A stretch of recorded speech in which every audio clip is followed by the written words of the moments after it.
ဒီဗီဒီယိုကကျွဲဖန်းတဲ့ကောင်တွေပဲနားထောင်ပေါ့နော်ချန်နယ်လူတွေကတော့မလို့ဘူးပေါ့စလော့ဂိမ်းတွေဘယ်လိုလှုပ်လဲဆိုတာပြောမယ်ပေါ့အဲ့ပတ်ဝန်းကျင်မှာလည်းကိုကအနည်းနဲ့အများကျင်လည်ဘူးလားဆိုတော့ဘူးသူတာလေးပြောပြတာပေါ့ဘာကြောင့်လဲကျွန်တော်စလော့ဂိမ်းတွေကနိုင်လားဆိုတော့မနိုင်ဘူးပေါ့နော်ဘယ်လိုဆော့ကိုမနိုင်ဘူးပေါ့ကျွန်တော်တို့သူများတွေဒီစလော့ဂိမ်းဝင်နှန်းနေအခြားလူတွေရှိရလေကျွန်တော်တို့ line body မှာခေါ်နေဒီဟာကတော့စာပါမထည့်ဘူးဟိုကတော့စာပါမထည့်ဘူးလာဆော့ပါပေါ့အဲ့တိုင်းနေရှိရဒါတွေကလည်းမှန်လားဆိုတော့မမှန်ဘူးပေါ့နော်လိန်ခေါ်နေရပဲပေါ့စလော့ဂိမ်းတွေအများစုကဘယ်လိုလဲဆိုတော့ကြားဖြန်းနဲ့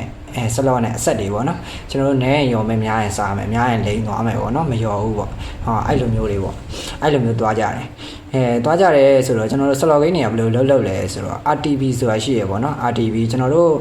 user တယောက်ကထည့်လိုက်လို့ရှိရင်ဒီထဲကိုပတ်စံထည့်လိုက်လို့ရှိရင်အဲ့ပတ်စံကသူတို့ user ကိုဘယ်လောက်ပြန်ပေးမယ်ဆိုတာရှိရစလော့ဂိမ်းတွေမှာအများဆုံးသုံးကြတာတော့65နေပြီးတော့